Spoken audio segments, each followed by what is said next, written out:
Welcome to the Ron Stokes Buckeye Weekly Update, brought to you by WOW Internet, Cable, and Phone.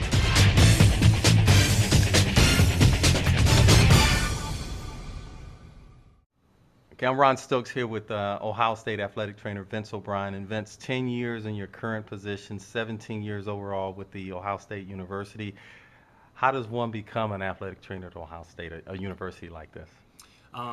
I went through a different route than what our current students are doing. We have a curriculum program where our students come to campus. Their first year they do pre-athletic training classes. They apply to the program. It's a competitive program. We accept about 20 students a year out of about 100 applicants. Once they're in their program, it's 3 years, and so they take their classes during the day, and then in the afternoons and the evenings, they actually are assigned to one of the full-time staff and one of the athletic teams. So they get a chance to travel with the teams, they see all the injuries, get to work with our doctors, help our student athletes with their rehab after surgeries. And so after 3 years, they graduate and they take a certification exam. And obviously when folks come to the basketball game to see the men playing, they see you on the sidelines with your little bag, and every once in a while when someone gets injured, you go out on the floor. But you're more than just that, behind the scenes. In fact, your role is you oversee the entire facility here in terms of the athletic side and training for the Jerome Schottenstein Center. Is that correct? Yeah, absolutely. There are 6 athletic training rooms on campus, and so there are 6 of us that are supervisors of each of those facilities. Out of each facility, there are several different teams that work out of them. And to be honest with you, my time during a game is really my most downtime I have. It's before the game and after the game. During the week with practice is where most of my hours are spent. The game time for me, usually, every now and then I have to go out on the floor, but usually I'm just kind of relaxing and enjoying it. Now, a graduate of the Ohio State University in 1991, and if my memory serves correct, Jim Jackson would have been a sophomore. They were 15-0 at home, and how many games did you get a chance to attend over at St. John Arena? Well, I was a season ticket holder as a student for 4 years, and one of my 4 years I actually got to work directly with the men's basketball team. That would have been Gary Williams last year. Wow. Here at Ohio State. And so we attended all of those, and I can remember every game vividly. And it's kind of interesting when I talk to our student athletes now, I'll remember those games, and they're like, well, are you really, you haven't been here that long, And I said, well, I remember all that stuff as a student, so it really was a lot of fun. Yeah, I know at that time the athletic trainer was Mike Borgner, who was my trainer when I was a basketball player, and I know I had a special relationship with him while I was a player, and then after I left at Ohio State. And just talk about the relationship you have with the players over the course of a season. Well, you see so much of the athletes. We spend so much time together. It's almost like they're the 14 little brothers that I never had. And speaking of Mike Bordner, he was a mentor of mine. So I learned a lot about how he developed relationships with those athletes, and I've tried to continue to do that same thing with the athletes that I have. I think the reason that we tend to be so close is that we see them at their best and we see them at their worst. And so I think it really is really like being with a family member, and you always want to pull those people up when they are struggling, and you also want to keep them down to earth when they're getting a little bit too full of themselves as well. All right, well, that's great. We'll be back in a moment. Let's say you wake up in 2010 and there's no gravity. What would you do? You could tether yourself to a tree. You could complain about your floaty hair and the fact that your car is never where you parked it. Or, in the midst of all the chaos, you could be happy that at least one thing hasn't changed. The price of your WOW bundle. Add WOW phone or internet service to your WOW cable, and your price is guaranteed until 2011. Because it feels good to know that not everything is going up.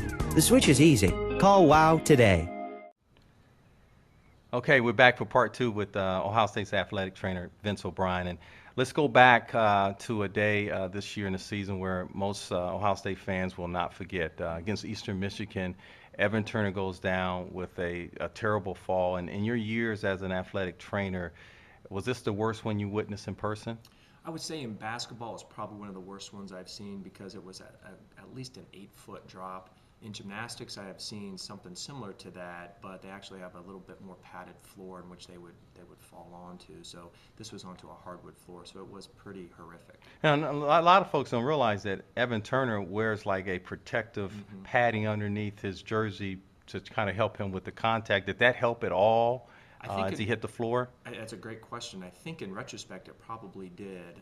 You'll notice in the NBA, and I would say about half of our players wear some sort of padded compression short or compression top. Just because the game has become so much more physical, the athletes are a lot bigger and a lot stronger, and they tend to allow a little bit more contact in there. So I think in retrospect that probably did help him with this injury. How many times have you been asked, how's Evan Turner doing? I stopped counting. I stopped counting. But it just shows that everybody is very concerned about him.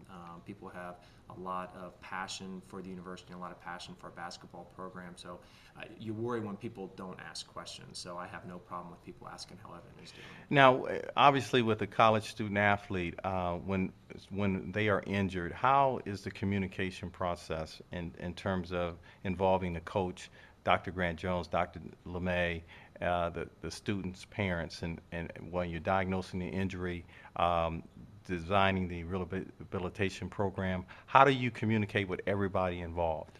That can be a challenge, especially when the parents are far away. The athlete, they're over 18, so they're kind of an adult, but they're not quite an adult yet. So kind of how we approach it is we try to have everything go through one person. That typically is me. So my communication with the doctors and the parents and with the coaching staff, I kind of am the conduit between all of those folks. But obviously, we've known the Turner family.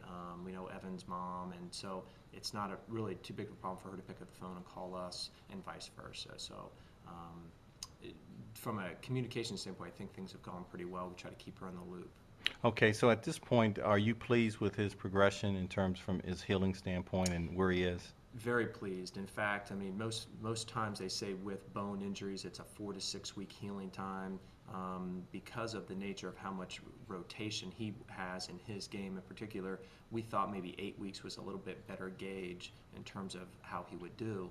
And he's really superseded all of our expectations. After the first week, he was had full motion. We started working on strength and conditioning, and he's done very, very well. I'm very pleased up to this point. All right, the last question.